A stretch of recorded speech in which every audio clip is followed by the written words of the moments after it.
ও গুলটে মামা তুমি কি ভাবছো গো? ও গুলটে মামা, অনেক গভীর ভাবনা রে, ভেরি দুঃখজনক, ইমোশনালিস্টিক। বলো না। দুঃখের কথা বললে দুঃখ কমে যায় গুলটে মামা। ওরে এই দুঃখ ঠিক সেই টাইপের দুঃখ নয় রে। তাহলে? ওরে গলদপুরের ভুলভাল বলদের দল, এই যে আমি আমার সারাটা জীবন আড্ডার জন্য উৎসর্গ করিলাম, আমি কি পাইলাম? মানে ভেরি ইজিক্যালি সোজা রে। আমার মৃত্যুর পর এই গলদপুরের লোকজন আমাকে কি ভুলিয়া যাইবে? অবশ্যই। ঘটন, মুখ শান্তিং কর, পুরোটা শুনে উত্তর দে। এই ঠিক আছে তুমি বুঝিয়ে বলো গুলটে মামা। না মানে আমি বলছিলাম যে এই যে আমি বাঙালির এই আড্ডা শিল্পকে বাঁচাইয়া রাখিবার জন্য সারা জীবন আন্দোলন করিলাম, তার জন্য এই গলদপুরের স্কুল মাঠে আমার একটা পাথর মানে প্রস্তর খণ্ডের মূর্তি যদি স্থাপিত হইত, তাহলে আমার এই মারমার আত্মা শান্তি পাইত। তোমার স্ট্যাচু বসাতে চাইছে স্কুল মাঠে? আরে হ্যাঁ রে হ্যাঁ, বিশাল আকার এক মূর্তি, গলায় ঝুলিবে মল্ল মানে মালা। কাকে করবে পটি? ইস ভেন্ডি, স্ট্যাচু থাকিলে কাক তো ইয়ে করিবেই, কাকের কোনো দোষ নাই, তুই সেই ইয়ে পরিষ্কার করিবি, ইহাই আমার নির্দেশ। ঠিক আছে। দূর, গাছে কাঁঠাল গোপে তেল। তোমার ওই মূর্তি কে আর প্রতিষ্ঠা করবে বলো? সে তো অনেক খরচ। তাছাড়া সারা জীবন আড্ডা মেরেছো বলে তোমার জন্য কেউ এক পয়সাও খরচ করবে না। তুমি কি কিছু আবিষ্কার করেছো নাকি তুমি বিশ্ববিখ্যাত শিল্পী, সাহিত্যিক, না কবি? নয়তো সমাজসেবক। কিন্তু একটা বড় কিছু তো করতে হবে গুলটে মামা। ও গুলটে মামা, দুঃখে থম মেরে গেছে। থম থম থম, লুচি আর আলুর দম, ট্রেন যায় ঝমাঝম, থম থম থম। নমস্কার। এসব কি বলছো তুমি গুলটে মামা? মনে পড়ে গেছে রে, মনে পড়ে গেছে, আমারও মূর্তি প্রতিষ্ঠার কারণ আছে আছে আছে। কি তুমি কবিতা করে কথা বলছো কেন গুলটে মামা? ওরে ওরে ওরে, আমি তো কবি রে। হ্যাঁ রে গলদপুরের বেরসিক বলদের দল, আমি কবি। তোরা কি আমার শিষ্য হবি? আলবাত, তবে ব্যাপারটা একটু খোলসা করে বলো না গুলটে মামা। হ্যাঁ, তুমি আবার কবি হলে কবে থেকে? সে অনেক অনেক আগে থেকে, অনেক দিনের কথা। আমি তখন থাকিতাম বুড়ো কাসুন্দিপুর নামক এক রাজ্যে। সারাটা দিন একটি বটের গাছের নিচে বসিয়া বলে যাকে বলে কবিতা লিখিতাম।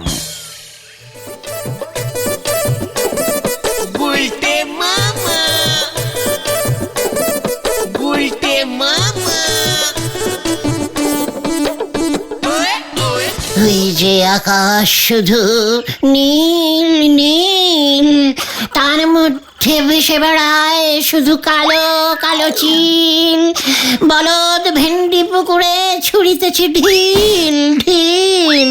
এমন সময় সেখান দিয়া যাইতেছিলেন সেই রাজ্যের রাজা, উনি আমার কবিতা শুনিলেন। বাবা, কি সুন্দর কবিতা! কে তুমি কবি? কি নাম তোমার?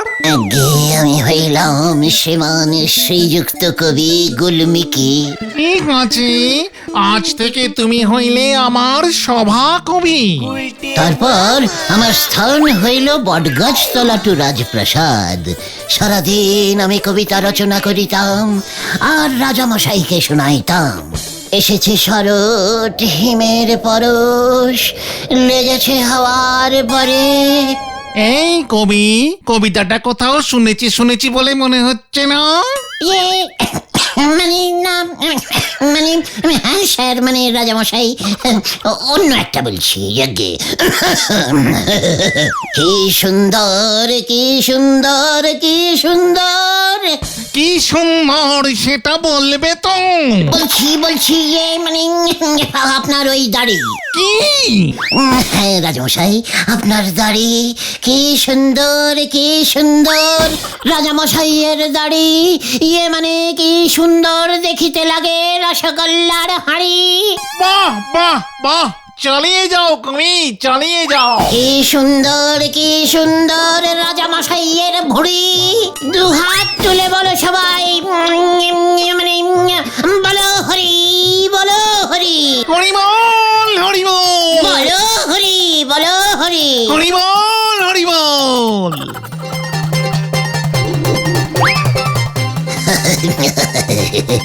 ঠিক আছে রে গলদপুরের থম্মাড়া বলদ, তোরাই দেখছি এখন স্ট্যাচু হয়ে গেলি। না মানে আমি বলছি যে তুমি যে সব বললে এগুলো সব সত্যি? কবির কল্পনা রে, কবিরাজে সব কল্পনায় আলপনা দেয়। আমার ভিতরে গুলমিকি কবি আবার জাগিয়া উঠিয়াছে। আমি কবিতা লিখিয়াই বিখ্যাত হইব, তখন দেখবে আমাকে সবাই বিশ্বকবি, না থাক মানে বিশ্বকবি তো আছেই, তাহলে আমি হইব মানে আমি হইব সৌরজাগতিক কবি শ্রীমান গুলমিকি। জয় গুলটে মামা কি জয়। কিন্তু এমনি এমনি তো তোমার স্ট্যাচু তৈরি হবে না, তোমাকে তো এই গলতপুরের সবাইকে জানাতে হবে যে তুমি একজন কবি। ঠিক, তবে গলতপুরের সবাইকে জানানোর থেকে নরাকে জানাতে পারলেই অনেকটা কাজ হয়ে যাবে, বুঝেছিস? ওর দোকানে আমার মতো কবি যদি এক কাপ চা খায় না, তখন দেখবি ও জনে বলে বেড়াবে আমার কথা। চলে আয় আমার সঙ্গে।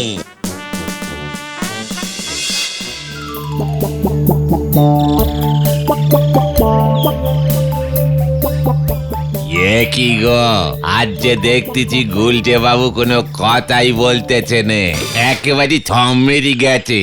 ও গুলটে মামা আবার থম বলেছে, শুরু করো। থম থম থম, নরা চায় চিনি দিবি কম কম কম। হরি বল, গুলটে বাবু যে কবিতা করে চা চাইতেছে গো। গুলটে মামা তো একজন বিশ্ববিখ্যাত কবি নরদা। হ্যাঁ, গুলটে বাবু এমন থম মারা কবি আবার কবে ঠিকই হলো গো? নরা সাবধান, কবিকে অসম্মান থম মারা বলবি না। 2 চামচ চিনি দিয়ে 1 কাপ চা দিয়ে যা শিগগির। এই যে গুলটে বাবু, আপনার চিনি দেওয়া চা ফুদে খা। আমিও কেমন কবিতা করে দিলাম, ওসব ফুটো কবিতা আমার কাছে ঝেড়ে লাভ নেই গুলটে বাবু। সে আমিও এমন কবিতা ঝরঝর করে বলতে পারি। নরা নরদা তুমিও তো জানো না আমাদের গুলটে মামা আগের জন্মে বিশাল বড় কবি ছিল, নাম ছিল গুলমিকি। তাই এ জন্মে কবি গুলমিকি হয়েছে গুলটে, তার কবিতাও গেছে উল্টে। আমিও মনে হয় আগের জন্মে কবি ছিলাম গো পাঁচু ভাইপো। পাঁচু নরাকে বলে দে এই গলতপুরে একজনই কবি ছিল, আছে এবং থাকবে, সে হলো এই গুলটে অর্থাৎ গুলমিকি। তালি পরে আমিও আপনারে চা দেব নে, আর কবি বলেও মানব নে। সহ্য হচ্ছে না, পাঁচু চলে আয় তোরা।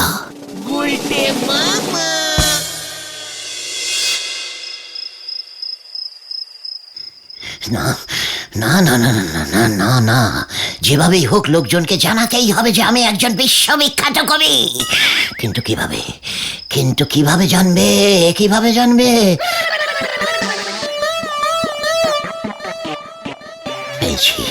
পেয়েছি বুদ্ধি পেয়েছি।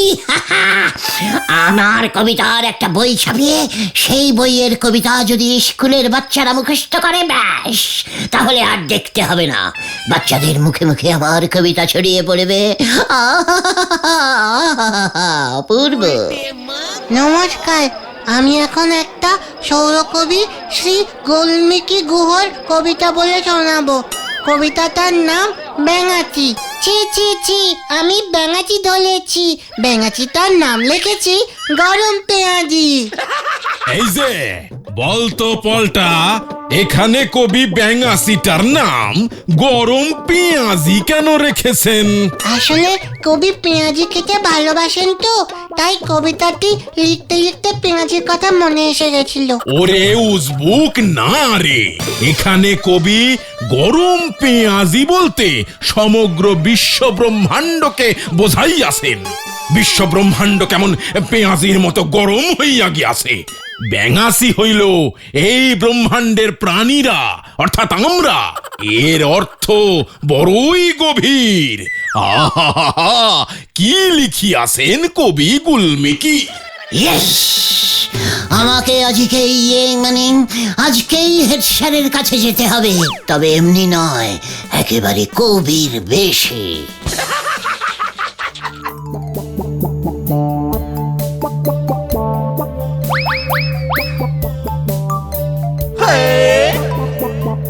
আসতে পারি স্যার? কে? ভিতরে আসুন। নমস্কার শ্রী শ্রদ্ধেয় হেড স্যার মশাই, আমি যে একটু আপনার সাথে কথা বলিতে চাই। আরে উজবুকের দল, বড় উজবুকটা আবার এমন পোশাক পরেছে কেন? কি ব্যাপার, যাত্রা দলে নাম লিখেছো নাকি? না না না না না না না না, আগে না স্যার, আমি তো এখন কবি। কি কবি তুই? ওই ওই তুই বের হবি নাকি? একই উত্তেজনা নয়, বড় ভয় হয়। স্যার, আমার কথাটি শুনুন, দয়া করে আমাকে আপনি চিনুন। তোকে আবার সেনার কি আছে রে উজবুক? গলতপুরের তুই বড় উজবুক গুলটে। ওই রকম সং সাজলে কি ভেবেছিস আমি তোরে চিনতে পারবো না? আমারে বিরক্ত করতে স্কুল পর্যন্ত এসে গেছিস, এত বড় সাহস তোদের? না স্যার, ভুল বুঝবেন না, এই জন্মে আমি গুলটে, কিন্তু আগের জন্মে তো আমি ছিলাম কবি গুলমিকি। আমার লেখা পুরনো কবিতাগুলো সব মনে পড়ে গেছে স্যার, তাই স্যার আমি আপনার কাছে এসেছি। বুড়ো কাসুন্দিপুর রাজ্যের রাজার সভাকবি ছিলাম আমি, ওই সময় অনেক কবিতা লিখেছিলাম। ওইগুলো যদি এই জন্মে বই করে ছাপিয়ে বার করে স্কুলের ছেলেপুলেদের পড়তে দেন, ওরা খুব উপকৃত হইতো স্যার। কি আমার সঙ্গে মশকরা করার আর জায়গা পাও না উজবুক মরকট? তুমি আগের জন্মে গুলমিকি কবি ছিলে, হত সারা কয়ের পিঠে খ লিখতে পারে না, আর তোমার বই আমি ছাপাবো। এ মা, কেন পারি তো। কয়ের পিঠে খ, নীল ডাউন হা হা হা, প ফ ভ। হত সারা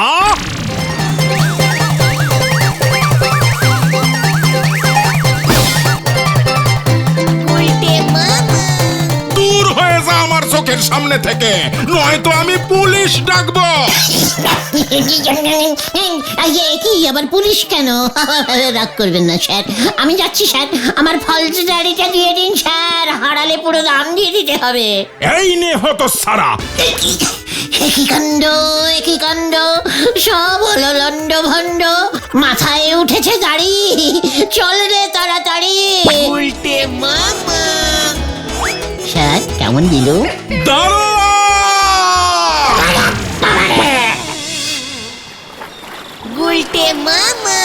এবার কি করবে গুলটে মামা? ওই স্ট্যাচু তৈরির আশা তুমি ছেড়ে দাও। মুখ সামলে কথা বল, স্ট্যাচু আমার তৈরি হবে, আরে সেই স্ট্যাচুতে মাল্যদান করিয়া উদ্বোধন করিবেন আমাদের হেড স্যার নটু বাবু। কিন্তু কিভাবে? তুমি যে আগের জন্মে কবি ছিলে সেটা তো কেউ বিশ্বাসই করছে না। এ জন্মে তো একটা কিছু করো, আগের জন্মের ওই কবিতা দিয়ে এ জন্মে স্ট্যাচু প্যাচু হবে না গো গুলটে মামা।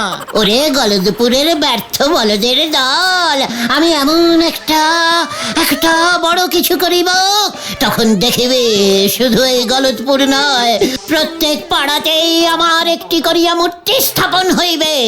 এই গলদপুরের নাম বদল করিয়া এই কবির স্মরণে গুলটেপুর হইয়াও যাইতে পারে। কি করবে তুমি? মহাকাব্য লিখিব। মহাকাব্য? আরে মহাকাব্য, ইয়া মোটা হবে বইটা। আমার মাথাটা কেমন যেন ঘোরাচ্ছে গুলটে মামা। এখন তো তোদের অনেক কিছুই ঘোরাবে। তার থেকে বরং ঘরের ছেলে ঘরে ফিরে যা। আর হ্যাঁ শোন, কাল থেকে আমাকে আর পাবি না কিন্তু, বলে দিলাম। আড্ডা বন্ধ। কেন?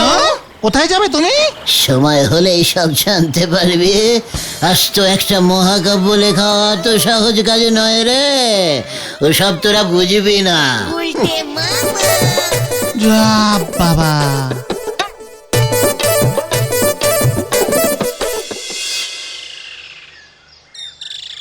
আড্ডায় গুলটে মামা অনুপস্থিত, এটা ভাবাই যাচ্ছে না। ঘটন তো গেছে, একটু পরেই ব্যাপারটা বোঝা যাবে। এই গুলটে মামা যদি সত্যি সত্যি আড্ডা বন্ধ করে দেয় না, তাহলে আমাদের অবস্থা কি হবে রে? সর্বনাশ হয়ে গেছে রে, সর্বনাশ, সর্বনাশ হয়ে গেছে। কি হয়েছে? গুলটে মামা বনবাসী হয়ে গেছে। পিসিমা খুব কাঁদছে। মহাকাব্য লিখতে গেলে নাকি জঙ্গলে গিয়ে লিখতে হয়। লিখতে লিখতে ওর নাকি বড় বড় দাড়ি গোপ গজিয়ে যাবে। বাড়িতে বসেই তো লিখতে পারতো। না রে না, বাড়িতে বসে লিখলে আমি নাকি বারবার ওকে ওর দাড়ি গোপ কাটতে বলতুম। ওরে ওরে, তোরা গুলটাকে ফিরিয়ে নিয়ে আয় রে, ওকে ফিরিয়ে নিয়ে আয়। ঠিক আছে ঠিক আছে, তুমি কেঁদো না পিসিমা, আমরা দেখছি কি করা যায়। জঙ্গল মানে তো আমাদের নদীর ওপারে তেলাকুচুর জঙ্গল। হ্যাঁ, চল তো আমরাও যাই। হ্যাঁ হ্যাঁ, চল চল চল।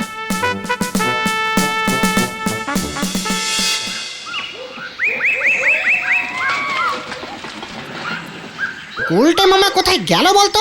কোথায় আজ যাবে? গভীর জঙ্গলে ঢুকবার সাহস নেই, এদিক সেদিকেই হবে। ওই দেখ,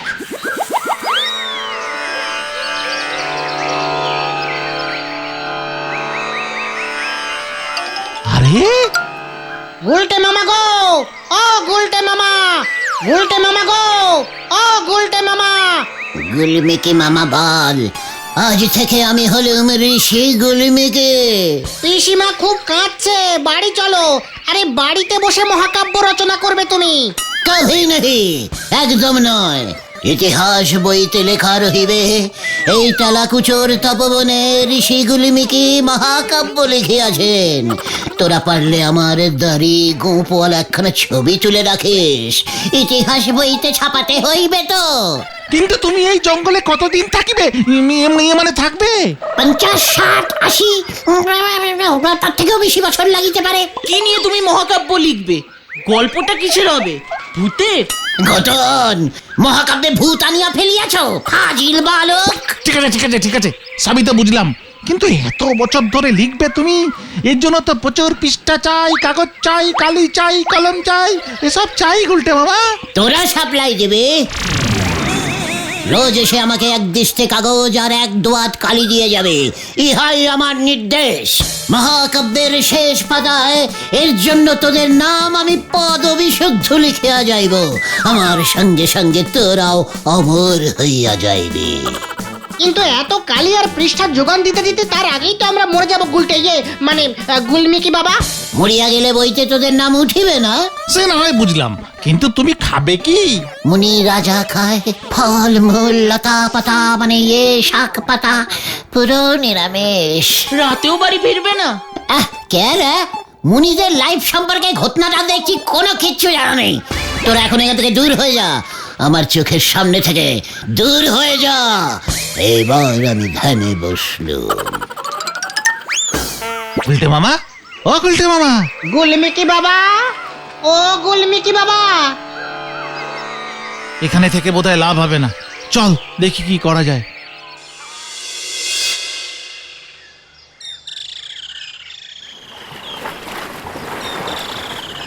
কি করা যায় বলতো? গুলটে মামা যা খেপেছে, সহজে বাড়ি ফিরবে বলে মনে হচ্ছে না। অন্তত 2-3 দিন তো থাকবেই। জঙ্গলে 2 দিন থাকলে তাহলে গুলটে মামাকে আর দেখতে হবে না। উল্টে মামার ঘাট থেকে কবি হওয়ার ভূত নামাতেই হবে। রাইট, ঠিক বলেছিস, ভূত দিয়েই ভূত নামাতে হবে। মানে? শোন তাহলে। বাবা, মাগো কি কাঁচালে পড়লাম রে ভাই, ওই বলদগুলো যে এত হাই রেটের বলদ সে তো জানতুম না। আর একটু জোর করলেই তো আমি বাড়ি ফিরে যেতাম। আশ্চর্য, শুনলাম পিসমা নাকি কান্নাকাটি করছে। তো এখন আমি নিজে থেকে বাড়ি যাই কি করে?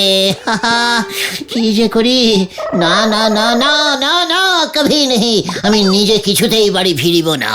তাই নাকি? তাহলে তো আমাদের খুব ভালোই হলো।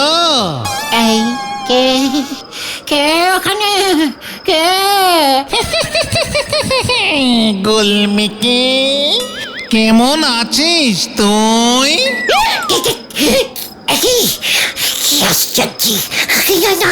আপনি কে?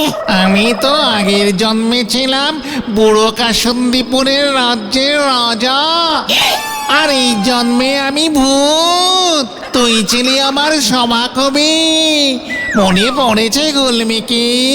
এই না তো, কই আমি তো আগের জন্মে কিছুই ছিলাম না। মানে আমি তো ঘোড়া ছিলাম মনে হয়। ভুলে গেছি, আমায় ছেড়ে দাও, আমাকে ছেড়ে দাও। না, তোকে আমি নিয়ে যাব, মহাকাব্য লিখবি তুই। আমাকে ছেড়ে দাও, আমি আর মহাকাব্য লিখিব না। আমি বাড়ি যাইব, আমি বাড়ি বাড়ি বাড়ি।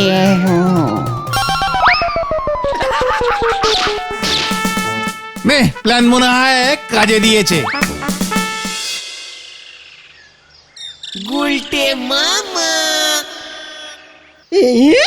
হত ছড়া নাকি সারা জীবন জঙ্গলে থাকবে। একরা তো থাকতে পারিনি, সে নাকি আবার মহাকাব্য লিখবে। কত রং যে আর দেখাবে। খুব ভালো হয়েছে, খুব ভালো হয়েছে। এইবার 10 দিন বিছানাতেই শুয়ে থাকুক, তাহলেই আমার শান্তি। আর কবিতা লিখিব না রে ভাই টুকন। তাহলে তুমি কি লিখবে গুলটে মামা? ভূতের রচনা। তোমার স্ট্যাচু হবে কি করে তাহলে? স্ট্যাচু হওয়া খুব খারাপ রে, মাথায় কাক পক্ষীতে শুধু ইয়ে করে, ওসব আমার দরকার নেই রে। জয় গুলটে বাবা কি জয়।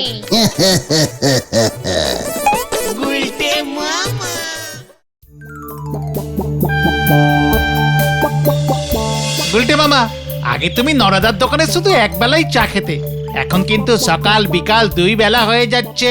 তাও আবার ধারে। নরার চায়ের কেমন একটা নেশা ধরে গেছে বুঝেছিস, তাই নরার চায় গলা না ভিজিয়ে আড্ডাটা তেমন জমে না। সবই তো বুঝলাম, কিন্তু মাঝে মাঝে নরাদাকেও তো টাকা পয়সা দিতে হবে বলো।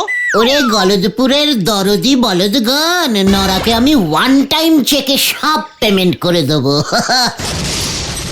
আগে ব্যাংক অ্যাকাউন্টটা তো খুলতে দে। কবে তুমি ব্যাংক অ্যাকাউন্ট খুলবে, তারপর তুমি নরাদার চায়ের ধার মেটাবে? নরা তো আর গলদপুর থেকে পালিয়ে যাচ্ছে না রে। চল তাহলে নরার দোকানে, কড়া করে 1 কাপ চা খেয়ে আসি, দেখি মাথাটা খোলে কিনা। ঠিক আছে ঠিক আছে, চলো চলো।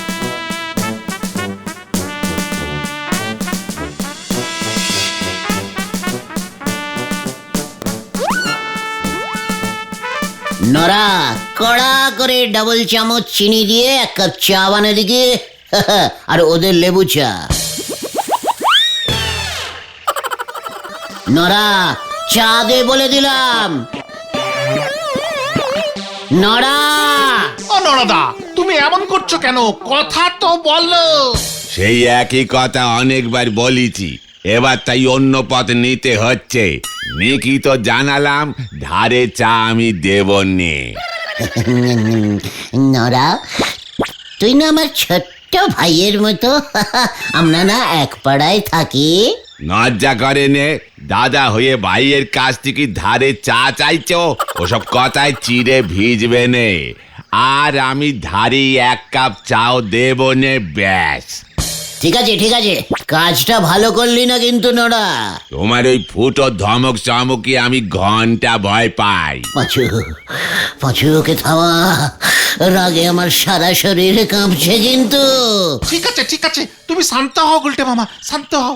নরা, তোর চায়ের দোকান আমি বন্ধ করে ছাড়বো, এই তোকে বলে গেলাম, তুই দেখে নিস।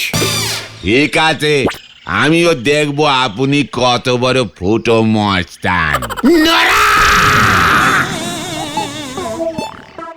নরাদার সঙ্গে যে এমন একটা বিচ্ছিরি ঝামেলা হয়ে যাবে বুঝতেই পারিনি। দূর, ভালো লাগছে না মনটা। আমাকে আমাকে ফুটো মস্তান বললো ওই নড়া। এটা কিন্তু নরাদা ঠিক করেনি। আসলে গুলটে মামা হুট করে বলে বসলো যে ওর দোকান বন্ধ করে দেবে। সে তো রাগের মাথায় বলেছে। না রে ভেন্ডি, আমি ওই নড়ার দোকান বন্ধ করেই ছাড়বো। হ্যাঁ, এই না গুলটে মামা, এমন করো না। যতই হোক নরাদা আমাদের পাড়ারই লোক, ওই দোকান চালিয়েই ওর সংসার চলে। দোকান বন্ধ হলে ওর খুব অসুবিধা হবে গো। চা ছাড়া যে আবার আমার আড্ডা মারতে অসুবিধা হয়, সেটা তো নড়ার বোঝা উচিত ছিল। তা বলে তুমি ওর ব্যবসা বন্ধ করে দেবে, এটা কিন্তু বাড়াবাড়ি। ঠিক আছে, তোরা যখন বলছিস তখন পুরো বন্ধ করব না, তবে একদিন অন্তত বন্ধ করবই। আমাকে এখন একটা কিছু করতে হবে, যাতে নড়া অন্তত একদিন দোকান খুলতে না পারে। কি করবে তুমি? ভাবতে হবে। এই শোন, তোরা এখন বাড়ি যা, আমাকে একটু একা থাকতে দে। আমাকে ফুটো মস্তান বলা, এত বড় সাহস ওই নড়ার! দাঁড়া, দেখাচ্ছে। ঠিক আছে, আমরা যাচ্ছি। তুমিও বাড়ি ফিরে যেও কিন্তু সন্ধ্যের আগে। অন্ধকারে নদীর ধারে বেশিক্ষণ থেকো না। হ্যাঁ হ্যাঁ, পিসিমাও আবার চিন্তা করবে। এই গেলাম আমরা। আমি ফুটো মস্তান দেখাচ্ছি মজা।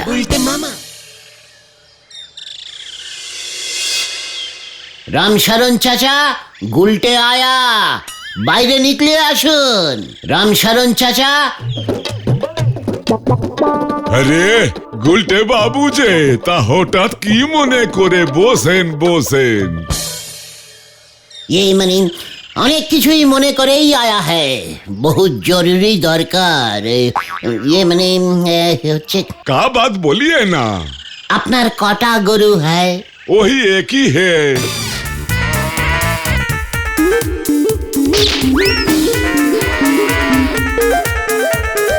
कितना दूध দেয় ও রোজ? वो हाँ 2 ड्राम। এক গরু আর 2 ড্রাম দুধ? এর মধ্যে কত জল মিশাতা হ্যাঁ চাচা? 50-50। ঠিক হ্যাঁ, আমার কাজ হয়ে जाएगा। आपका भी दूध चाहिए? और तो होवे ना। 1 ड्राम दूध रोज नोरा लिए जाए और दुकाने लागे, और 1 ड्राम ओ डगडार बाबू, हेडसर बाबू और पोटेश्वरी दीदी को हमके दीते होए, और तो दूध नहीं होगा। সে কি, আমার তো রোজ ইয়ে মানে 50 গ্রাম দুধ চাই। ঠিক আছে, উঠি তাহলে। नहीं नहीं, बैठिए ना। ব্যাপার কি আছে সেটা তো বলুন। এ তো দুধ নিয়ে আপনি কি করবেন? পথে আইয়ে বাছা। আসলে তুমি তো জানো চাচা, हमार সাথে देश विदेश का बड़ा बड़ा सब ये राजा का दोस्ती है। ये मने होगा। एक बड़ा राजा है, राजा दुधेश्वर। क्या नाम? दूधे? हाँ, दुधेश्वर, दुधेल प्रदेशेर राजा। वो राजा दूध खूब ভালোবাসता है। लेकिन राजा के एक बाजे नेशा पाया है। वो क्या है? दूध दिए चान करता है रोज। दूध से नहाता है? बाप रे बाप। हाँ, ও রাজা हमको बोला, গুলটে আমার জন্য 50 গ্রাম দুধ পাঠাইয়ে। 1 গ্রাম দুধের জন্য 50,000 টাকা दूंगा। ये মানে টাকা দেবেন। 1 ड्राम दूध के लिए 50,000?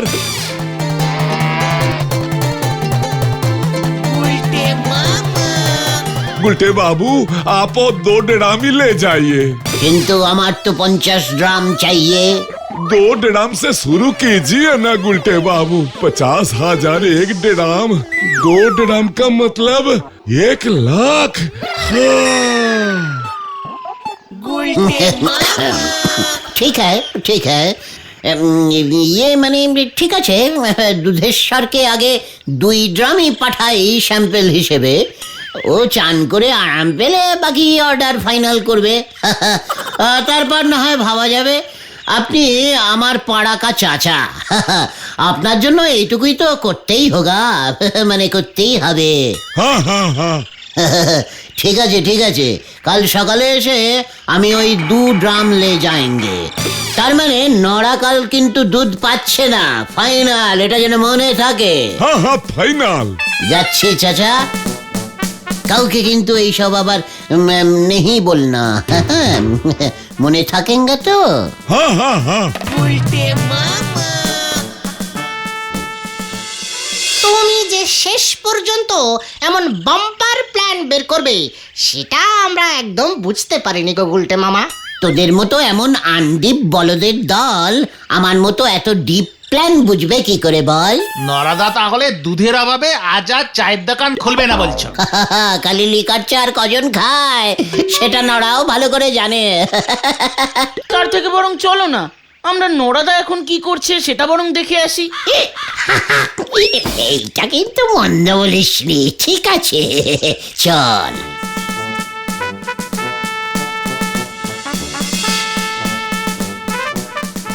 আমাকে ফুটো মস্তান বলা, দেখ এবার কেমন লাগে।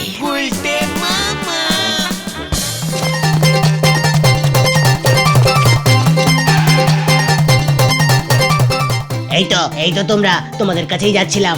কেন রে ভুলো, কি হয়েছে? বাবা কেমন যেন করছে আর ভুলভাল বকছে,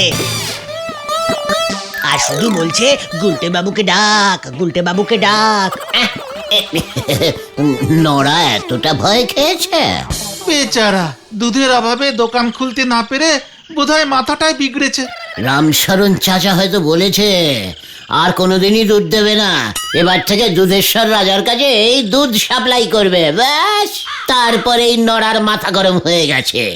এটা বোধহয় ঠিক হলো না গুলটে মামা। ভেন্ডি, তুই নড়ার হয়ে কথা বলবি না বলে দিলাম।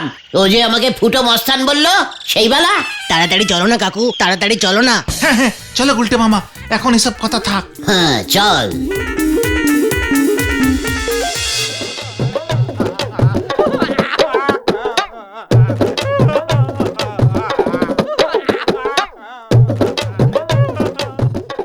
এই আমার কি হলো গো গুলটে বাবু, আপনি কিছু করেন গো, আপনি ছাড়া আমার অন্য কোনো গতি হবে না গো গুলটে বাবু গো। ঠিক আছে, এতটা ভয় পেতে হবে না, তোর আগেই বোঝা উচিত ছিল নড়া। আপনি কি বলতেছেন গো? ভয় তো আমি পাইনি, আপনার মতো ফুটো মস্তানকে আমি খামোকা ভয় খেতে যাবো কেনে? নড়া, পাঁচু, নড়া আমাকে আবার ফুটো মস্তান বললো। ফুটো মস্তানে রে, ফুটো মস্তান বলবো না তো কি বলবো বলেন দিদি? নড়া, আমি কিন্তু তোর দোকান চিরদিনের মতো বন্ধ করে দেবো এবার। ওই দোকান আমি আর খুলবই নে। মানে দোকান আর খুলবে না মানে? আমি তো অনেক বড় লোক হয়ে গেছি গো। বড় লোক? নড়া কি বলতে চাইছিস? ঝেড়ে কাশ কিন্তু। বেশি করে কাশলি পরে কব বার হয়ে যাবে, তার থেকে বরং আস্তে আস্তে করে বলতেছি গো। ব্যাপারটা কি বলবে তো? আমি মনে হয় গুপ্তধন পেয়েছি গো। কি কি গুপ্ত ইয়ে মানে গুপ্তধন? তালি পরে আর বলতেছি কি গো। নড়া, তুই ঠিক বলেছিস, আমি ফুটো মস্তান, আগে বুঝতে পারিনি। তুই আগে গুপ্তধনের ব্যাপারটা বল দেখি। হ্যাঁ হ্যাঁ আজ সকালবেলা এই কাগজটা কে যেন ওই জানালা দিয়ে ফুটুস করে ঘরে ছুরি মারলো গো। আমি তখন সবে ঘুম থেকে উঠিয়ে এইখানে বসে বুঝতে চেষ্টা করতেছি সকালের বড় চাপ এলো কি না। দেখি কাগজটায় কি লেখা আছে। গুপ্তধন আছে রানীমার কাছে, রানী বন্দি কুঠুরিতে, হাজার সেনার পাহারাতে, কুঠুরি ঝুলছে গাছে মন্দিরের পিছে, রানী থাকে কোথায়, নরার দোকান যেথায়। তার মানে গুপ্তধন আছে রানীমার কাছে। রানী থাকে কোথায়? নরার দোকান কোথায়, তার মানে তো আমাদের এখানেই। মানে আমাদের গলতপুরে? গলতপুরে গুপ্তধন? নরা, সত্যি করে বল, এই চিঠি তোকে কে দিয়েছে? বিশ্বাস করেন গুলটে বাবু, আমি জানি নেকো। আমি তো বহুকাল আগে মায়ের কাছে মানত করেছিলাম গো, আমি যেন ওই গোবিন্দ বাবুর মতো কিপ্টে বড়লোক না হই। তাই বোধ করি মা আশীর্বাদ করিয়ে এই গুপ্তধনের খোঁজ পাইতেছে গো। সেই গুপ্তধনের খোঁজ তুই আমাদের দিলি কেন? এ কি বলতেছেন গো গুলটে বাবু? ওই অত বড় কবিতের মানে আমি ঠিকঠাক বুঝতে পারবো নাকি? ভুল বুঝে যদি ওই উল্টো দিকে চলে যাই তবে তো বিপদে পড়ে যাব। ওইদিকে হেড সাইডে বললি খবরটার গোপন রাখা যাবে নে, পুরো পেপারের হেডলাইন করে দেবে আর বলবে নরা গুপ্তধন তুই সব দেশের সেবায় দান করবি, তালি পরে তো আরো বড় বিপদ। তাই ভাবলাম এই গলতপুরে তোমরা ছাড়ার কাকেই বা আমি বিশ্বাস করবো বলো দিদি? গুপ্তধন উদ্ধার করলে আমরা কত পাবো?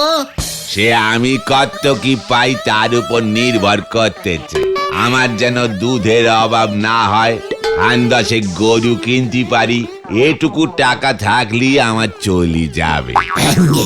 নরা, আমাকে তুই বাকি জীবনটা ফুটো মস্তান বললেও আর তোর দোকান আমি বন্ধ করব না। সে তো আপনারে ভালোবেসে বলি। তাহলে ওই গুপ্তধন উদ্ধারের দায়িত্ব তুই আমাদের দিচ্ছিস? বড় নিজের ভেবে গো গুলটি বাবু। নরা, তুইও যে আমাদের বড় আপন, বড় নিজের। তাহলে চলো আমরা এক্ষুনি বেরিয়ে পড়ি গুলটে মামা। চল চল চল চল। দেখলি নরা আমাকে কি রেটে ভয় খেয়েছে, একেবারে গুপ্তধনের খোঁজ দিয়ে দিল। সে তো ওই কবিতাটার মানে বুঝতে পারছে না বলে হেল্প নিয়েছে, ভয় খেয়ে না। পাঁচু, ও ভয় খেয়েছে কিনা সেটা তুই আমাকে বলে দিবি? তবে গুপ্তধনের এই সংকেত কবিতা নরাদাকে কে পাঠালো বলো তো? গাছের ফল খা ভেন্ডি, গাছকে লাগিয়েছে সেদিকে মন কম দে। রানী থাকে কোথায়, নরার দোকান যেথায়। তার মানে গুপ্তধন আছে এই গলতপুরেই কোনো গোপন কুঠুরিতে। কুঠুরি ঝুলছে গাছে, মন্দিরের পিছে। আর গলতপুরে একটাই পুরনো মন্দির আছে, তার মানে ওই মন্দিরের পেছনেই আছে গুপ্তধন। কিন্তু ব্যাপারটা কি এত সোজা? রানী বন্দি কুঠুরিতে, 1000 সেনার পাহারাতে, এটা ভুলে যেও না। ভালো কাজে ব্যাগড়া দেওয়া তোর বরাবরের স্বভাব ভেন্ডে। মন্দিরের পেছনে 1000 সেনা, ওই সব কবিতার ছন্দ খেলানোর জন্য লিখতে হয়। তাছাড়া বহুদিন আগেকার লেখা ওই গুপ্তধনের সূত্র, তখন সেনা থাকতে পারে, এতদিন পর সব সেনা মরে গেছে, ময়দান ফাঁকা। যাবো আর টুক করে গুপ্তধন উদ্ধার করে নিয়ে চলে আসবো। গুপ্তধন পেলে তুমি কি করবে গুলটে মামা? আমাদের ভাগ দেবে তো? ওরে গলতপুরের ধার বাকির বলদ পাঁচু, আমি রাজা হব রে, রাজা, রাজা দুধেশ্বর। পাঁচু, তুই হবি আমার মন্ত্রী, ভেন্ডি সেনাপতি। আর আমি? তুই আমার সিংহাসনের পেছনে দাঁড়িয়ে হাওয়া করবি। উফ, সে কি দিন হবে রে! আমি দিনের বেলায় মুঠো মুঠো সোনা দান করিব,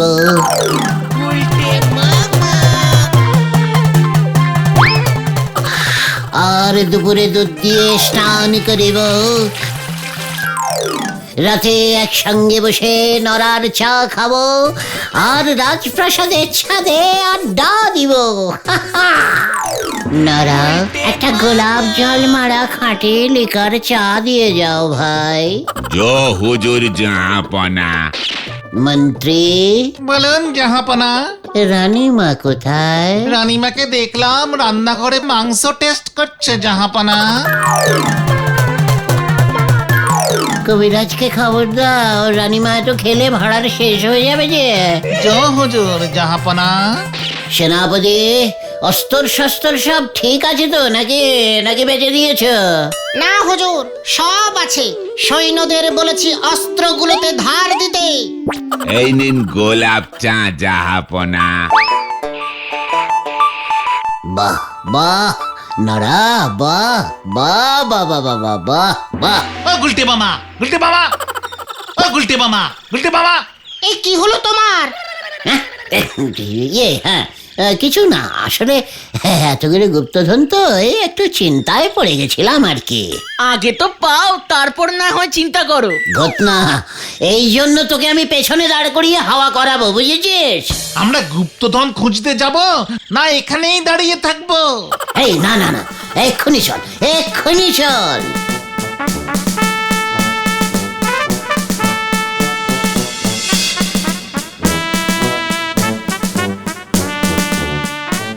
গুপ্তধন কোথায় গো? গুপ্তধন আছে, আছে, ভালো করে খোঁজ, গাছে ঝুলছে।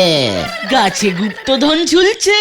তাই তো লেখা আছে, বাজে টাইপের হতাশ বলদ, চুপ করে মন দিয়ে প্রত্যেকটা গাছ খোঁজ। রানী বন্দি কুঠুরিতে, হাজার সেনার পাহারাতে। তার মানে পেয়েছি গুলটে মামা। কোথায়? কোথায় কোথায় কোথায়? ওই দেখো। এ কি, ওটা তো মৌচাক। তুই দেখছি জঘন্য টাইপের পচা ডিমের দুর্গন্ধযুক্ত বলদ হয়ে গেছিস পাঁচু। রানী বন্দি কুঠুরিতে, রানী মানে রানী মৌমাছি একটাই থাকে, হাজার সেনা পাহারাতে। মানে কবি এখানে শ্রমিক মৌমাছিদের কথা বলেছে গুলটে মামা। এখানে কবি এলো থেকে? না মানে গুপ্তধন সূত্রটা যে লিখেছে গুলটে মামা, আমি নিশ্চিত কবি এখানে ওই মৌচাককেই বুঝিয়েছেন। খুব বাজে কবি তো। তার মানে ওই মৌচাকের ভিতরেই গুপ্তধন আছে। ইয়েস। দোষ, এটুকু গুপ্তধন? বেশি লোভ করিস না ঘটনা, হয়তো ওই মৌচাকের ভিতরেই আছে পৃথিবীর সব থেকে অমূল্য মানে দুর্মূল্য হিরে। হ্যাঁ রে, আর কথা না বাড়িয়ে ওই মৌচাকের ভিতর থেকে হিরেটা বের করে নিয়ে আয়, গলতপুরের বিগ বাজেটের বলদেরা। ওরে বাবা, আমি যাব না। মৌমাছি কামড়ালে রক্ষা নেই গুলটে মামা। হ্যাঁ গুলটে মামা, আমি নেই এর মধ্যে। আমিও না। মানে গুপ্তধন তার মানে তোদের চাই না? না। মানে তাহলে কি হবে? আমার তো চাই। মানে তীরে এসে তোরা যে এইভাবে ঝোলাবে সে তো আমি বুঝিনি কো। উল্টে মামা, তুমি একা রাজা হলেই চলবে? ওরে, একটা দেশে কটা রাজা থাকে একসঙ্গে? তোদের আমি অর্ডার করছি, ওরে আমার বীর পুরুষ সাহসী সাগরেদরা, হ্যাঁ যা, তোরা ছিনিয়ে নিয়ে আয় ওই গুপ্তধন, যা যা যা। না না না, তোরা না গেলে আমি একাই চলে যাব, কিন্তু তখন কিন্তু তোরা আমাকে বলতে পারবি না। না না না না, আমরা কিছুই বলবো না, তুমি যাও যাও যাও যাও। তুমি রাজা হবে না গুলটে মামা? বিশাল রাজা। রাজা? হ্যাঁ, আমি রাজা হবই। তাহলে এই নাও অস্ত্র। ইয়া! দে। উল্টে মামা।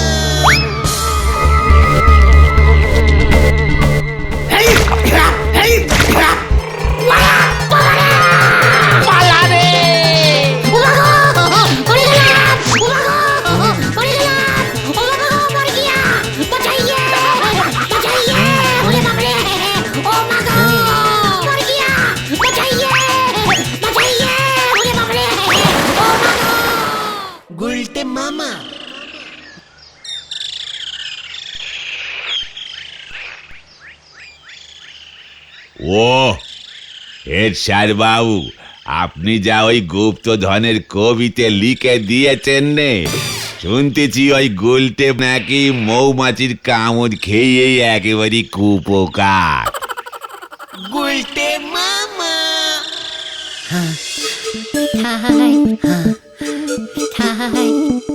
এসব ওই নরাদা আর হেড স্যারের চাল ছিল গুলটে মামা। এর মধ্যে আবার হেড স্যার ঢুকলো কেন রে ভাইটুগন? নরার দোকানে দুধ নেই, দোকান বন্ধ, তাহলে হেড স্যারের চলবে কেমন করে? তারপর ওই রামশরণ চাচার কাছে সবটা শুনে দুজনে মিলে এই প্ল্যানটা করেছে। রামশরণ চাচাও নাকি তোমার নামে থানায় নালিশ করবে বলেছে। আমি আর বড় মস্তান হতে চাই না রে, ফুটো মস্তানি ভালো। জয় গুলটে মামা কি জয়! বাবা রে। গুল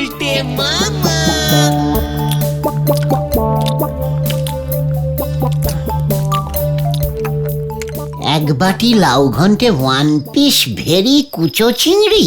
ফাহ! তাও তো একখানে ওই কুচো চিংড়ি জুটেছে কপালে, এরপর তো আর একটাও জুটবে না রে। পিসিমা, আই লাভ ইউ পিসিমা। এত ছুটে যাচ্ছ কেন তুমি? একটু ভালো করে মাছ মাংস না খেলে শরীরে জোর পাবো কেমন করে পিসিমা? আমি না তোমার একমাত্র অনলি ওয়ান ভাইপো। ওটাই তো আমার দুর্ভাগ্য রে। তোর মতো এমন একটা ভাইপো আমার কপালে জুটেছে। টেরটি তো পাচ্ছ না কিভাবে ওই কুচো চিংড়ি আমি জোগাড় করছি। সারাদিন এত খাটাখাটনি করে আড্ডা দিচ্ছে, তাও তুমি এমন বলছো? নেহাত তোমাকে ভালোবাসি তাই সবটা ছেটে পুটে খেয়ে নিচ্ছে। অন্য কেউ হলে আমি এক্ষুনি খাওয়া ছেড়ে উঠে যেতাম। থাক, আরে রাগ দেখাতে হবে না। আমি যে আর সংসার টানতে পারছি না রে। তোর পিসে মশাইয়ের জমানো টাকাও ফুরিয়ে যাচ্ছে। রোজগারে এবার মন দে তুই, নয়তো ওই কুচো চিংড়িও কপালে জুটবে না আর। আমার কপালে তো কুচো নয় যে আমাকে কুচো চিংড়ি খেয়ে দিন কাটাতে হবে। ভুলে যেও না পিসিমা, তোমার শ্বশুর মশাই শ্রীযুক্ত গগনচরণ এককালে রেল জমিদার ছিলেন। হ্যাঁ, সেই জমিদারি তো কোন কালে লাটে উঠেছে। এখন আমাকে লোকের কথা শুনে মরতে হচ্ছে। হোয়াট লোক? কোন লোক তোমাকে কি বলেছে আমাকে একবার শুধু বলো। কতবার আর তোকে বলবো বলতো? ওই গোবিন্দ বাবু মাঝে মাঝে এসে হানা দেয়, বলে তোর পিসে মশাইকে যে কোন কালে 10 টাকা 12 আনা পয়সা ধার দিয়েছিল, সেই ধার এখন সুদে মূলে 1 লক্ষ টাকা ছাড়িয়ে গেছে।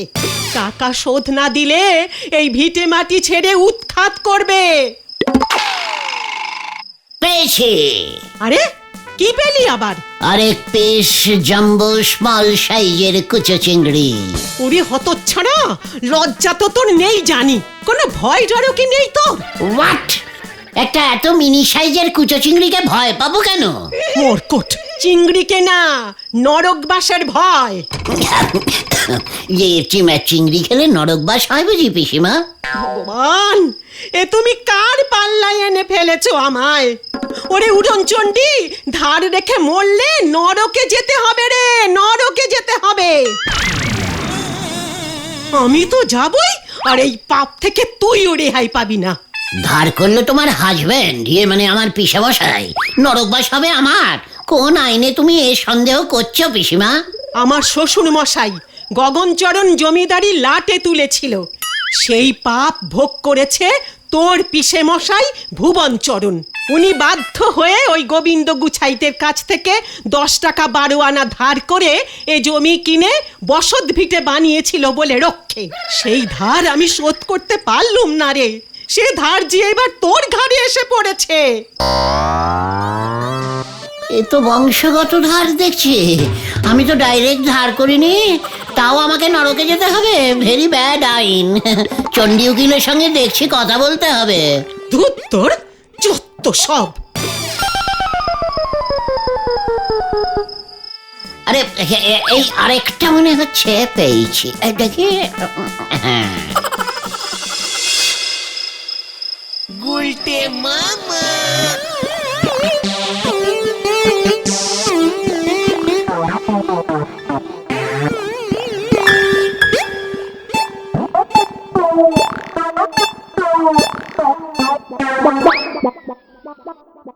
ওই ঝোলা গোবিন্দের ধার শোধ করতে না পারলে নরকবাস। ভেরি ডিপ, চিন্তাজনক ব্যাপার। শুনেছি নরক নাকি খুব ব্যাড জায়গা। শেষ পর্যন্ত আমার কপালে নরকবাস লেখা আছে। ওই গোবিন্দ গুছাইত মরবার পরেও আমাকে ছাড়বে না। না না, ভয় পেলে হবে না। ওই ধারটা শোধ করা যাবে না। আগে তো নরকে যাই, তারপর দেখা যাবে।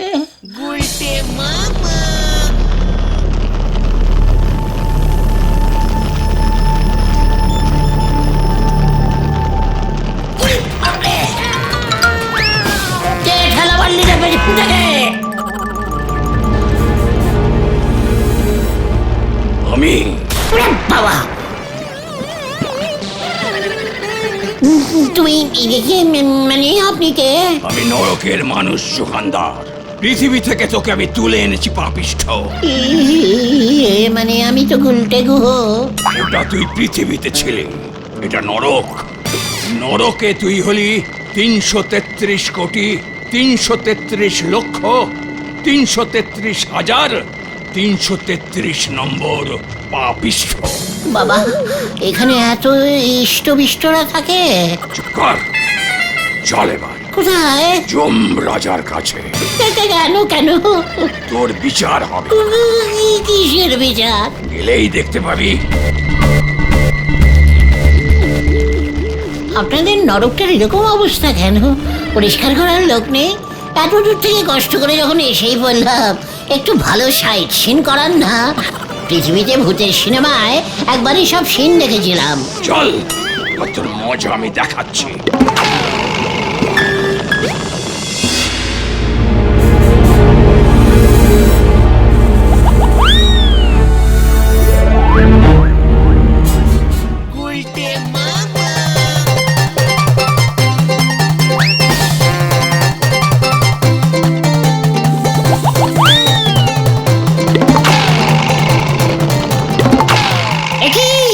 ঝোলা, মানে মেশমশাই আপনি? কি ওই পাপিষ্ঠ মানে কোথায় সব কি বলিতেছে? আমি যমরাজ, যমরাজকে মেসমশাই বলিতেছে ওই পাপিষ্ঠ। কি আমি তো গুলটে, এর মধ্যেই ভুলে গেলেন? নরকেও ঠিক সাইড করে উঁচু পোস্টটা ঠিক বাগিয়ে নিয়েছেন মেশমশাই। জল্লাদ, এই পাপিষ্ঠকে চুপ করিতে বলো, নয়তো মানে কথা আমি এখনই ওকে গরম তেলে ভাজিবার হুকুম দেব। ও, তার মানে এখানে এসে আপনি ঝোলা গুড় ছেড়ে তৈলের ব্যবসা শুরু করেছেন?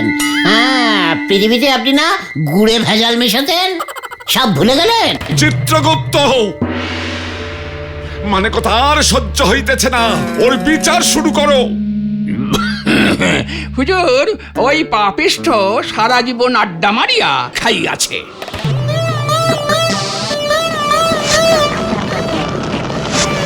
ষষ্ঠী পুরোহিত না? এ তো দেখছি আমার সব পাড়ার লোক। আপনি এখানে চিত্রগুপ্তের চাকরি পেয়েছেন? বাহ, খুব ভালো হয়েছে। যা ভুলভাল মন্ত্র বলতেন সারা জীবন, জানতাম আপনারও ওই ঝোলা গোবিন্দের মতোই নরকবাস হবে। হুজুর, এই পাপিষ্ঠ পৃথিবীতে আপনাকে 1 লক্ষ টাকা শোধ করে নাই, পুরো টাকাটাই ঝেড়ে মানে মেরে দিয়েছে। কি সাহস! মানে কথা স্বয়ং যমরাজের টাকা মেরেছে। এই যে দেখছি বেশ উঁচু দরের পাপিষ্ঠ, আমার ধার শোধ দেয়নি, তাও 1 লক্ষ টাকা। ওর পৃষ্ঠে 1 লক্ষ গদাঘাত করো।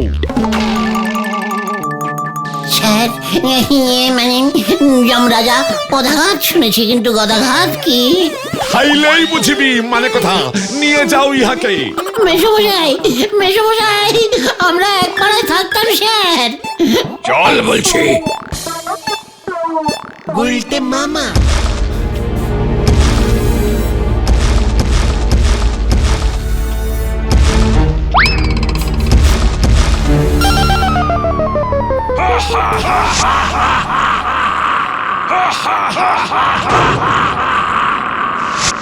কি বিল্লা, তুই ডাকাতি ছেড়ে এসব কাজ কবে থেকে করছিস বাবা? নিঘাত এখানে বলহরি দারোগাও এসেছে, ও তোকে দেখেনি? আমরা সবাই এক পাড়ার লোক বিল্লা ভাই, আমাকে ছেড়ে দে না ভাই। যমরাজের আদেশ। ওরে বাবা গো, ওরে বাবা গো, ওরে বাবা, ওরে বাবা রে, ও বাবা গো, গেলাম রে। গুলটে মামা। নরক ইজ ভেরি ডেঞ্জাস্টিক্যালি ব্যাড জায়গা রে। তার মানে তো তোমার নরক যাত্রা নিশ্চিত। ঘটনা ভুলে যাস না, তোরাও আমার সঙ্গে জয়েন্ট আছিস, আমি গেলে তোরাও যাবি। চুপ একটা খতন। তবে গুলটে মামা, পিসিমা যখন বলেছেন তখন ব্যাপারটা কিন্তু বেশ সিরিয়াস। ঝোলা গোবিন্দের ধার তোমাকে শোধ করতেই হবে। কিন্তু তুমি এতগুলো টাকা কোথায় পাবে গুলটে মামা? পেটেই হবে, পেটেই হবে, পেটেই হবে। ওরে বাবা রে, মানে জোগাড় করতেই হবে। সে তো বুঝলাম, কিন্তু কিভাবে? যখনই আমি পশ্চাতে আঘাত পাই তখনই দেখেছি আমার মস্তকে বুদ্ধি এসে যায় রে। মানে শোন তাহলে গলদপুরের কাঁচা বলদের দল, শোন আমার প্ল্যানটা, কাছে আয়।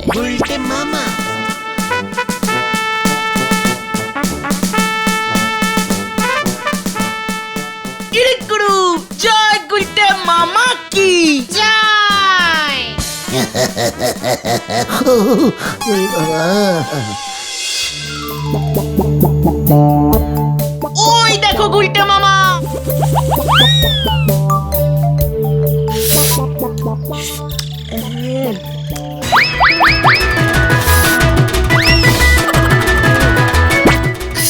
কি ঠান্ডা। পাটিশ্বরী, পটু, পাটি, পটু। কি ব্যাপার, এখানে কি চাই? আইসক্রিম শেষ।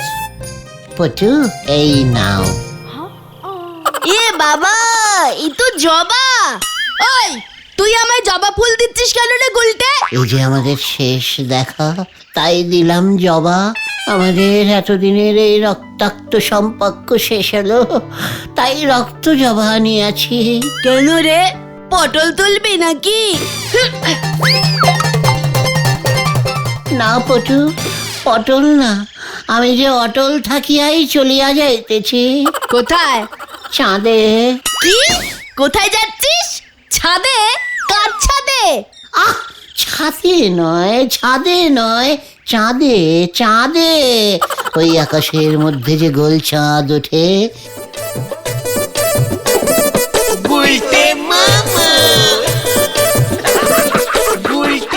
সেইখানে। কি? তুই চাঁদে যাচ্ছিস? মস্করা করার আর জায়গা পাসনি আমার সঙ্গে? হুঁ? এই দেখো পটু, এমন করে না, আমি যে আর পৃথিবীতে থাকিব না। চাঁদে জমি কিনিয়াছি, 2 কাঠা 13 ছটাক। চাঁদে তুই জমি কিনেছিস? হ্যাঁ পটু, সস্তায় পাইলাম তাই কিনিয়া লইলাম, চলিলাম। সত্যি করে বল, কার কাছ থেকে কিনলি? আর এক দুঃসম্পর্কের কাকা চাঁদে জমির ব্যবসা করে। আমায় বলল চাঁদে নাকি খুব সস্তায় জমি বিক্রি হচ্ছে, লোকজনও কম, জিনিসপত্রের দামও খুব সস্তা, আইসক্রিম তো বিনে পয়সাতেই পাওয়া যায়।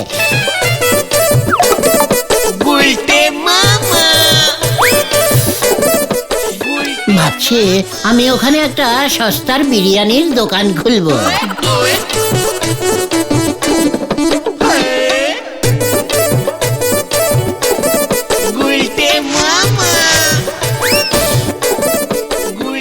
বিরিয়ানির দোকান চাঁদে? সত্যি? কি সুন্দর জায়গা, সব সময় লাইট জ্বলে। হাঁস মুরগির দল এখানে সেখানে সব সেদ্ধ ডিম পাড়িয়া রাখে। চাঁদের লোকেরা শুনেছি সকালে এগরোল দিয়ে চা খায়।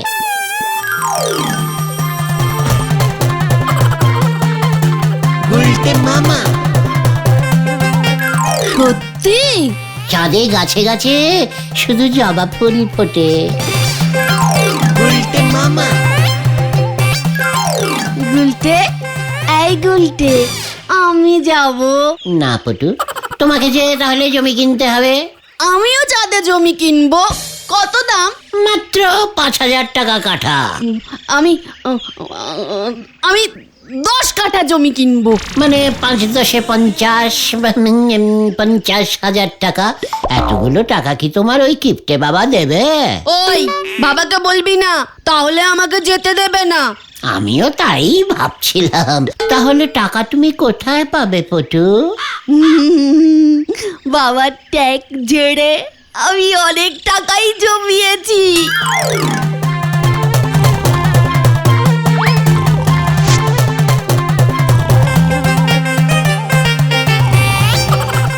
তাহলে কাল সকালেই টাকা নিয়ে চলে এসো পটু। কাকাকে বলে দেখি জমি আর খালি আছে কিনা। ওই আমি চাঁদের জমি কিনবই, বুঝলি? উফ, চাঁদে গিয়ে আমি শুধু ঘুরবো আর আইসক্রিম আইসক্রিম খাবো, কি মজা! ডিম সেদ্ধও খেতে পারো, কি স্বাদ! আমি আজ রাতেই টাকা জমা দেব, আমি চাঁদে যাবই। তাহলে আমি আজকেই কাকাকে বলে রাখছি, জমির যা ডিমান্ড পেলে হয়। হ্যাঁ, কি মজা, আমরা দুজনে যাব, কি মজা। ঠিক আছে ঠিক আছে, তুমি আর আমি কাল রাতে ঠিক 2:53 চন্দ্রযান লোকাল একটা পৃথিবীতে আসবে। ওটাতেই তাহলে 2টো টিকিট বুক করছি পটু। হ্যাঁ, শুধু তুমি আর আমি। এই কাউকে বলো না কিন্তু পটু। না না। মনে থাকে জানো, 50। হ্যাঁ। তাহলে এখন যাই পটু। গুল্লু, টাটা। টাটা। গুলটে মামা।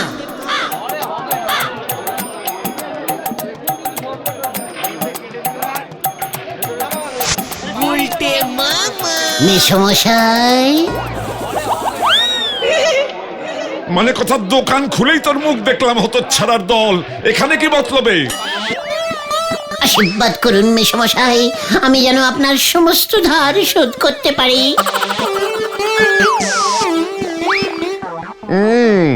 মতলবটা তো সত্যি ভালো ঠেকছে না। আমার ধার শোধ করবি তুই?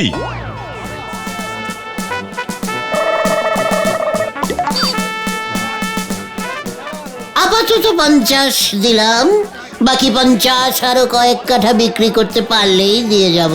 মানে কথা, এতগুলো টাকা একসঙ্গে তুই কোথায় পেলি? এই সত্যি করে বল। জমি কেনা বেচার ব্যবসা শুরু করেছি মেসমশাই, সবে মাত্র 10 কাঠা বিক্রি করেছি। বহুনি বলতে পারেন। তাই ভাবলাম ধার রাখা তো ভালো নয়, পিসিমা বলে নরকবাস হয়। টাকাটা গুনে নিন, পুরো 50ই আছে। মানে কথা, জমির ব্যবসা? গর্ব লাগছে। সে তো লাগবেই, সব ব্যবসায়ী প্রথমে একটু নাড়বার করে, পরে গড় করে চলে। আজ তবে আসি মেসমশাই, ওদিকে আবার আরো 50 কাঠা জমি বেচতে হবে। এই চল রে, চল তোরা। না না না না, মোটেও সুবিধা ঠেকছে না। কার মাথা ভেঙে টাকা এনেছে কে জানে। মানে কথা, পরে আমি বিপদে পড়তে পারি। বলো হরি দারোগাকে এই খবরটা আগে ভাগেই জানিয়ে রাখতে হবে। মানে কথা, নগদ 50,000ও পেল কোথায়? হ্যাঁ, জমি কেনা বেচার ব্যবসা, ব্যাপারটা ভালো করে খোঁজ নাও হরি বল। আগে বলো হরি। ওই একই হলো, যাহা হরি তাহাই বল, জলদি খোঁজ নাও। মানে কথা, এতগুলো টাকা বাড়ি রাখা ঠিক নয়, গেলে তো আমার যাবে। দরকার হলে ওই হতচ্ছাড়াটাকে পাকড়াও করে আসল খবর বার করো। এতগুলো টাকা মানে কথাও পেলো কোথায়? পাক্কা খবরটা আমার চাই কিন্তু হরি বল। আগে বলো হরি। বাবা, বল মা পটু। আমি চলে যাচ্ছি। বাহ, এ তো বেশ আনন্দের খবর। তা যাচ্ছিস কোথায় মা? চাঁদে। কি? চাঁদে, ওখানে আমি জমি কিনেছি। বাকিটা আর বলা যাবে না, বারণ আছে। তুমি আমাকে খুঁজলেও আর পাবে না। এ কি বলছিস মা পটু? মানে কথা, চাঁদে জমি কিনেছিস? মানে কথা, টাকা পেলি কোথায়? কত দাম নিল? 50,000। যা বলে দিলাম, দূর ভাল লাগে না। কি? মানে কথা, এখানেও 50? হরি বল। পটেশ্বরী দি যে সত্যি সত্যি রাতে এসেই 50,000 টাকা দিয়ে যাবে ভাবতে পারিনি গো।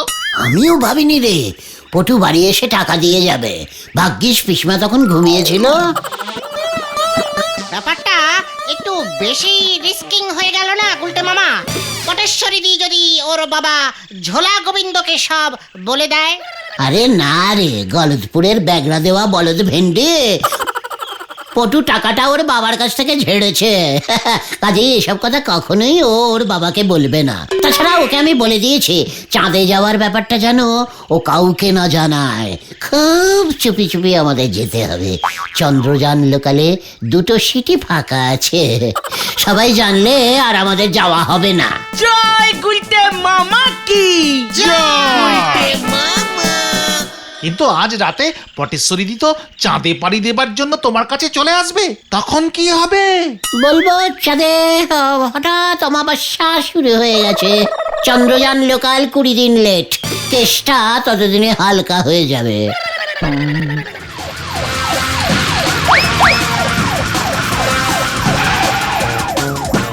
এই যে গুলটে, তুমি 50,000 টাকা নগদ কোত্থেকে পেলে শুনি? কি কাণ্ড! মানে ঘটনারা না স্যার, মানে খবরটা আপনাকে আবার কে দিল স্যার? দেখেছিস পাঁচু, আমি যে জমির ব্যবসা করছি সেটা বলহরি দারোগা বাবু স্যারও জেনে গেছে। আপনার কত কাঠা লাগবে স্যার? কি কাণ্ড! জমির ব্যবসা? আমারও যে জমি চাই, একটা ফুটবল মাঠ বানাবো ভাবছি। তাহলে তো স্যার অনেক বড় জমি লাগবে। ঠিক আছে ঠিক আছে, হয়ে যাবে স্যার, হয়ে যাবে। তা তোমার জমিটা কোথায়? আগে স্যার চাঁদে। কি কাণ্ড! তুমি চাঁদের জমি কেনা বেচা করছো? গোবিন্দ বাবু তাহলে ঠিকই বলেছেন। কই এর তেলে কই ভেজেছো? পটেশ্বরীকে কত কাঠা বেচেছো শুনি? আগে স্যার ওইখানে স্যার দেখুন, দেখুন না ওইদিকে দেখুন না কত জমি স্যার, দেখুন দেখুন। পালারে, বাঁচাও বাঁচাও, আমি চাঁদে যাবো। এই তোকে আমি চাঁদে পাঠাবো হতচ্ছাড়া! দাঁড়া দাঁড়া দাঁড়া বলছি, দাঁড়া বলছি, দাঁড়া! বাঁচাও বাঁচাও, বাঁচাইয়ে বাঁচাইয়ে, ওরে বাবা রে! বাঁচাইয়ে বাঁচাইয়ে, বাঁচাও বাঁচাও বাঁচাও। হতো ছড়া, একটা পাপ ঢাকতে আরেকটা পাপ করে এসেছে। নরকেও তোর ঠাঁই হবে না, এই তোকে বলে দিলুম। আমি এখন থেকে শুধুই পুণ্যই করবো রে। কিভাবে গুলটে মামা? এই আমি 100 বছর পাপ মুক্তি ধ্যানে বসলুম। বলহরি দারোগা এলে বলে দিস, ধ্যানযুক্ত মানুষের ধ্যান ভাঙালে মহা পাপ হয় রে। নরকে জল্লাদের চাকরি করতে হবে ওকে। জয় গুরু গুলটে মামাকে জয়!